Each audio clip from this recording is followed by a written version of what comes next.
Hockey విజేత Bharat Asia కప్లో అదరగొట్టారు. కొరియాపై ఘన విజయం. 4వ సారి ఆసియా కప్ విజేతగా టీమిండియానట. 8 ఏళ్ల తర్వాత మెగా టోర్నీలో విక్టరీ. లీగ్ దశ నుంచి తిరుగులేని ఆధిపత్యం. సూపర్ 4లో చైనాకు చుక్కలట. చైనా కాదు, అందరికి చుక్కలు చూపుతాం. కానీ ఇక్కడ ఉన్న ప్రభుత్వాలే సరైన వసతులు కల్పిస్తాం.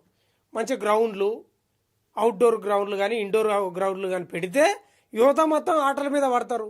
చదువు ఇప్పుడు ఏముంది, చదువు ర్యాంకులకు తప్ప ఏమైనా ఉందే? అందుకే చైనాకు చుక్కలు చూపించడం కాదు, అన్ని దేశాలకు చుక్కలు చూపించే సత్తా మన దగ్గర ఉంది. మన దగ్గర ఉంది. గొడ్డు కారం తిని పెరిగేటోళ్ళం మనం. ఏ కూరలు లేకపోయినా ఇంత కారం పొడి వేసుకొని తిని గట్టిగా ఉండేటోళ్ళం. మీ ప్రభుత్వాలకు కొంచెం సిగ్గుచేరాలు లేవు ఈడ, అంతే కదా.